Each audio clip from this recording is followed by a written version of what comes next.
चलिए अब रुक करेंगे छत्तीसगढ़ की खबरों का और सबसे पहले बात करेंगे कवर्धा जिले की, जहां के रामनगर में रविवार शाम को गृह प्रवेश के दौरान एक नवनिर्मित मकान में आग लग गई। किचन में रखे गैस सिलेंडर एक एक कर ब्लास्ट होने लगे।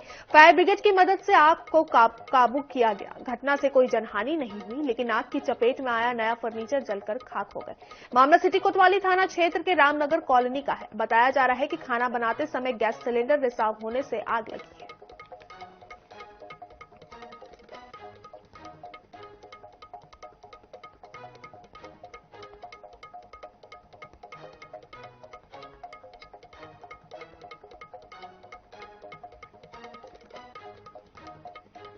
इधर लोकसभा चुनाव से पहले छत्तीसगढ़ में कांग्रेस को एक और झटका लगा है।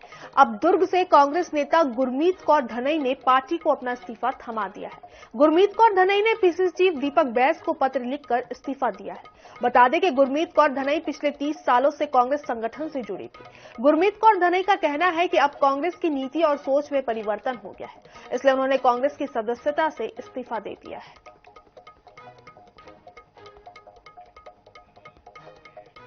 इधर छत्तीसगढ़ में सियासी दलों के दिग्गज नेताओं की हुंकार गूंज रही है। सियासी शतरंज पर शहमात का खेल अंतिम दौर में पहुंच चुका है।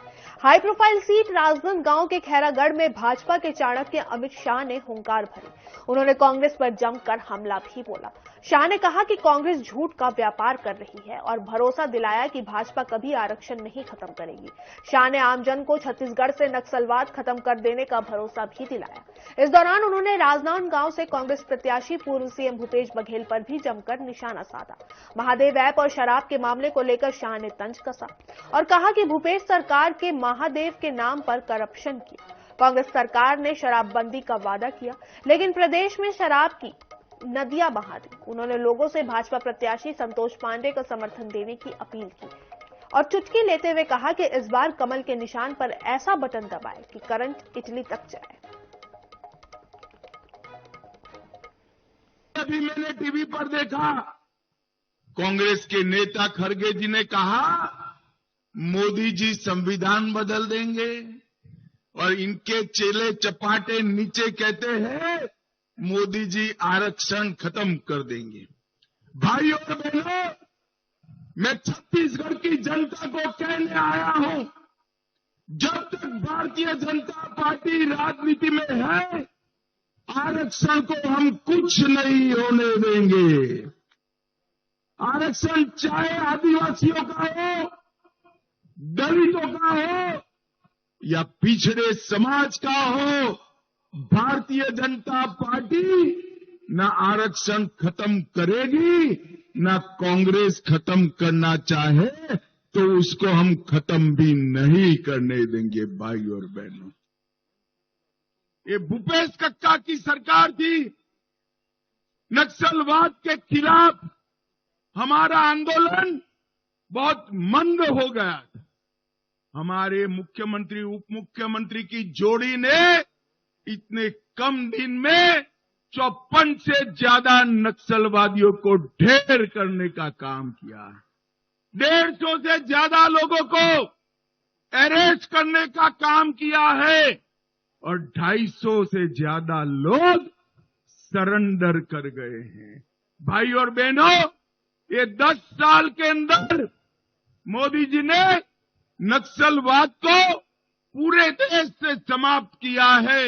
एक उसकी पूंछ बची है सिर्फ छत्तीसगढ़ में।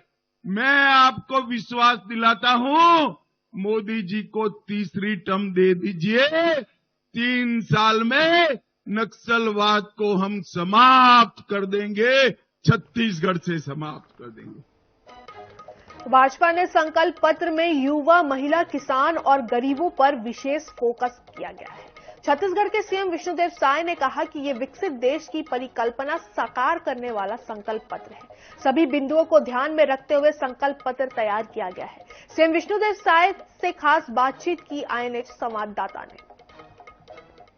आज अपना लोकसभा को लेकर संकल्प पत्र जारी कर दिया। मुख्यमंत्री विष्णुदेव साय हमारे साथ है। सर, आज संकल्प पत्र जारी हो गया है।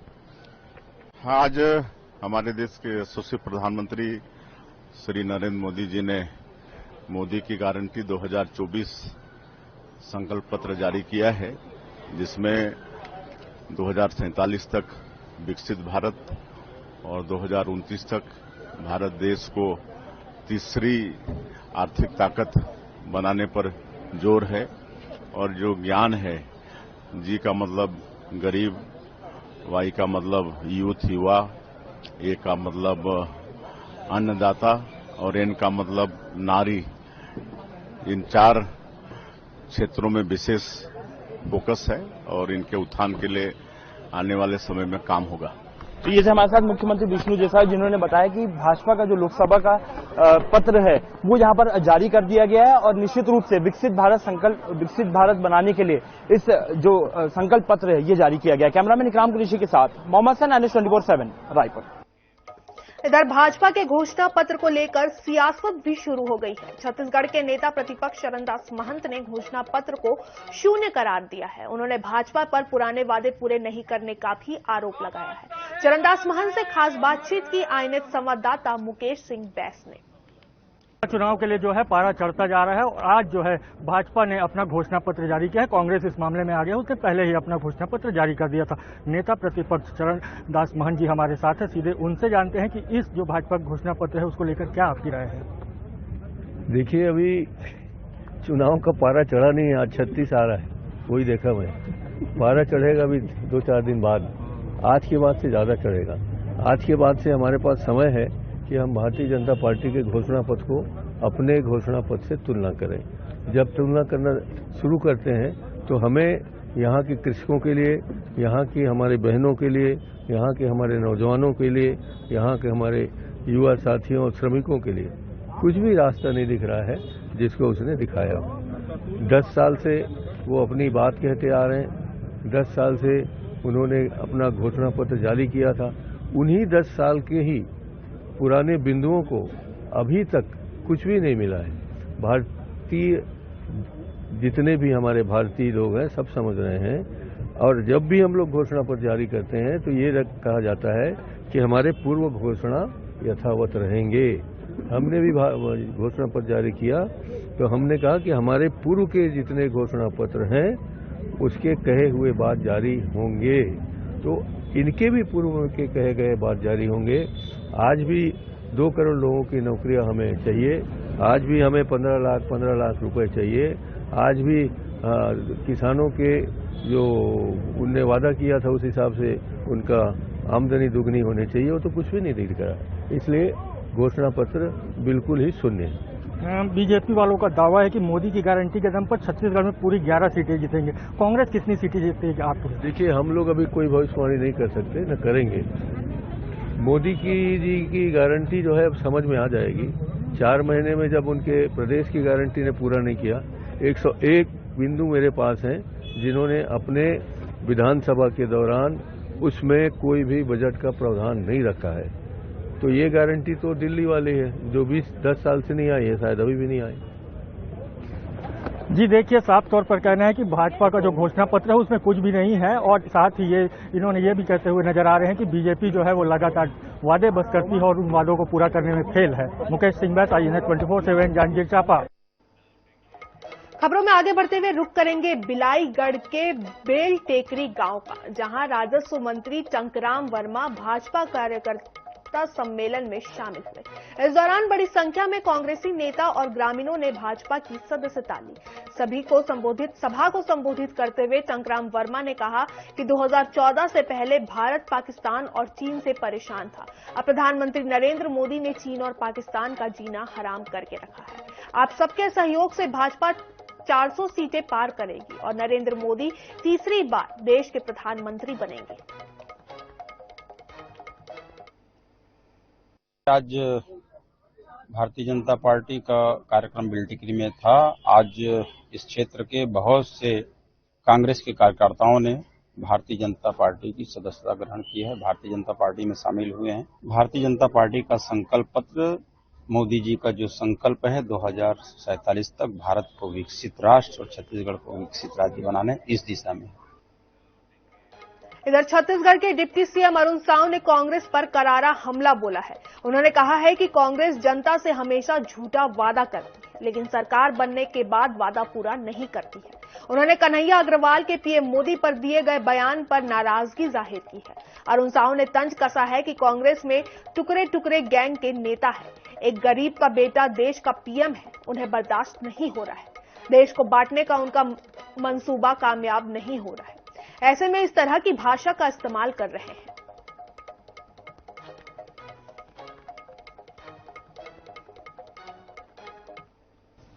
देखिए, कांग्रेस पार्टी ये टुकड़े टुकड़े गैंग के नेता जो देश के टुकड़े होने की बात करने वाले हैं, आज एक गरीब मां के बेटा नरेंद्र मोदी जी देश के प्रधानमंत्री हैं तो इन्हें बर्दाश्त नहीं हो रहा है। इनके मंसूबे, देश के टुकड़े करने के इनके मंसूबे कामयाब नहीं हो रहे हैं और इसलिए इस प्रकार की भाषा का इस्तेमाल कर रहे हैं। इनकी मानसिकता, इनकी सोच ये जग जाहिर है। कांग्रेस पार्टी के वादे और दावों को देश की जनता बार बार परख चुकी है। कांग्रेस पार्टी हमेशा झूठा वायदा करती है, झूठ का पुलिंदा लेकर आती है और सरकार में आने के बाद ये जनता को भूल जाते हैं। छत्तीसगढ़ में हमने देखा है कि बड़े बड़े वायदे लेकर भारी बहुमत से सरकार में आए और लेकिन एक भी वादा पूरा नहीं किया। तो देश और प्रदेश की जनता कांग्रेस के झूठे वादों को अच्छी से जानती है। कांग्रेस के झूठे वादों पर देश की जनता नहीं आने वाली है। रुक करते हैं अगली खबर पर। छत्तीसगढ़ में भाजपा विधायक रेणुका सिंह का बड़ा बयान सामने आया है। दरअसल लोकसभा चुनाव के बाद प्रदेश में मंत्रिमंडल विस्तार की संभावना जाहिर की जा रही है। मंत्रिमंडल में रेणुका सिंह को शामिल किए जाने के कयास भी लगाए जा रहे हैं। इस मसले पर उन्होंने कहा है कि मैं विधायक बनकर खुश हूं। मेरा काम जनता की सेवा करना है। मैं मंडल अध्यक्ष से केंद्रीय मंत्री तक रह चुकी हूं। पार्टी जो जिम्मेदारी देती है मैं पूरा करती हूं। मैं विधायक बन के खुश हूँ। मेरा काम जनता की सेवा करना है।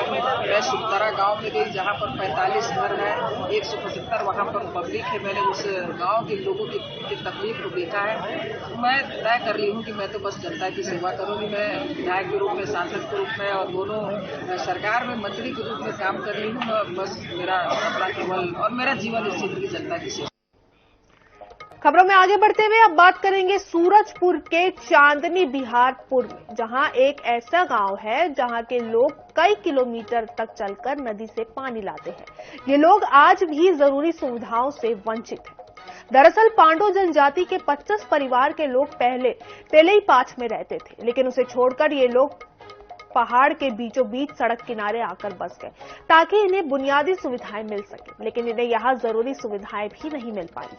ये लोग रेजिया नदी का पानी निकालकर पी रहे हैं। यहां से राशन दुकान 4 किलोमीटर दूर है। मूल सुविधाओं को लेकर इसकी शिकायत अफसरों से हुई है, लेकिन उन्हें केवल गुमराह किया जा रहा है।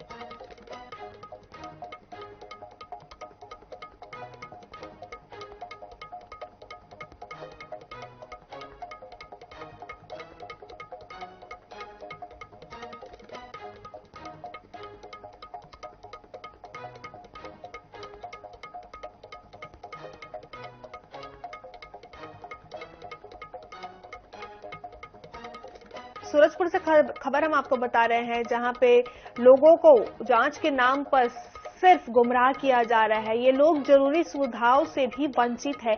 नदी से पानी पीने को मजबूर है ये लोग। पांडो जनजाति के ये लोग हैं जो कि नदी से पानी पीने के लिए मजबूर हैं। आपको बता दें कि ये नदी भी कई किलोमीटर दूर है। इसके साथ साथ राशन की दुकान जो है वहां पे, वो भी वहां से करीबन 4 किलोमीटर दूर पे है। मूलभूत सुविधाएं जो है, जरूरी सुविधाएं जो है, उन सुविधाओं से भी ये लोग वंचित है। हालांकि अफसरों से भी शिकायत की गई है, लेकिन लोगों को जांच के नाम पर सिर्फ गुमराह करने का काम ये अफसर करते हुए नजर आ रहे हैं।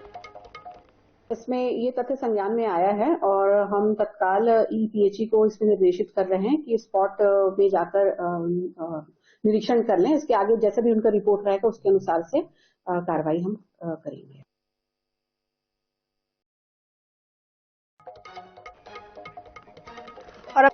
बात करेंगे अंबिकापुर की, जहां अवैध शराब के खिलाफ पुलिस की बड़ी कार्रवाई। 3 अलग अलग मामले में की गई कार्रवाई।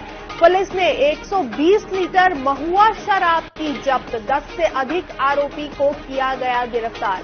सभी आरोपियों के खिलाफ आबकारी एक्ट के तहत मामला दर्ज। सरगुजा पुलिस की बड़ी कार्रवाई।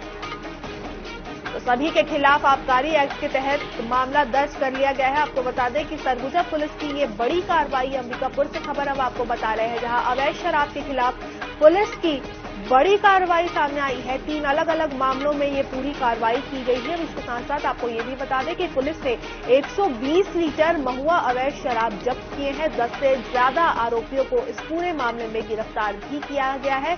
वहीं आरोपियों के खिलाफ आबकारी एक्ट के तहत मामला दर्ज कर लिया गया है।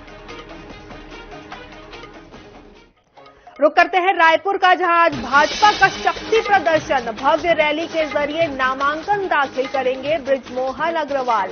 एकात्म परिसर से निकलेगी नामांकन रैली। मुख्यमंत्री विष्णुदेव साय भी नामांकन रैली में होंगे शामिल। शहर के विभिन्न मुख्य मार्गों से गुजरेगी ये नामांकन रैली। दोपहर 2 बजे कलेक्ट्रेट पहुंचकर दाखिल करेंगे नामांकन। तो भाजपा का शक्ति प्रदर्शन है आज राजधानी रायपुर में। आपको बता दें कि विशाल रैली के जरिए नामांकन दाखिल करेंगे बृजमोहन अग्रवाल। तो एकात्म परिसर से ये नामांकन रैली निकलेगी। इसके साथ साथ आपको बता दें कि दोपहर 2 बजे कलेक्ट्रेट पहुंचकर बृजमोहन अग्रवाल अपना नामांकन दाखिल करेंगे। मुख्यमंत्री विष्णुदेव साय भी उनके नामांकन रैली में शामिल होंगे। तो शहर के विभिन्न स्थानों से ये नामांकन रैली गुजरेगी। तो भाजपा का शक्ति प्रदर्शन है आज राजधानी रायपुर में। बृजमोहन अग्रवाल आज अपना नामांकन दाखिल करेंगे। एकात्म परिसर से ये नामांकन रैली निकाली जाएगी। आपको बता दें कि नामांकन रैली में सीएम साय भी शामिल होंगे। इधर रायपुर के गुड़ियारी स्थित बालाजी कल्याणम मंदिर में आंध्रा एसोसिएशन ने अखंड हनुमान चालीसा पाठ का आयोजन कराया। आयोजन में बड़ी संख्या में लोग मौजूद रहे। संस्था के पदाधिकारियों ने बताया कि महाराष्ट्र से आए कलाकारों ने इसका आयोजन किया है। भगवान की महाआरती के बाद प्रसाद का वितरण किया गया। इसके अलावा मंदिर के दौरे पर इसके अलावा मंदिर के द्वार पर 50 फीट का राजगोपारम का निर्माण किया गया है, जिसमें 108 मूर्तियां रखी गई है। बता दें कि इसका उद्घाटन अक्टूबर महीने में होगा। आयोजन मतलब हम लोगों का साल भर कुछ न कुछ आयोजन चलता रहता है। अभी ब्रह्मोत्सव आने वाला है। ये जो 50 फीट का जो हमारा राजगोपुरम है, उसी को लोगों को देखने के लिए ये आयोजन किए हैं। आज बालाजी मंदिर गुड़ियारी में सुबह 11 बजे से महाराष्ट्र से आए हुए साथियों द्वारा 108 हनुमान चालीसा का जाप किया जा रहा है। ये विशाल गोपुरम का भी काम प्रगति पे है, जिसका अक्टूबर माह में इसका उद्घाटन किया जाएगा। और इसी के साथ इस बुलेटिन में फिलहाल इतना ही। मुझे दीजिए इजाजत। नमस्कार।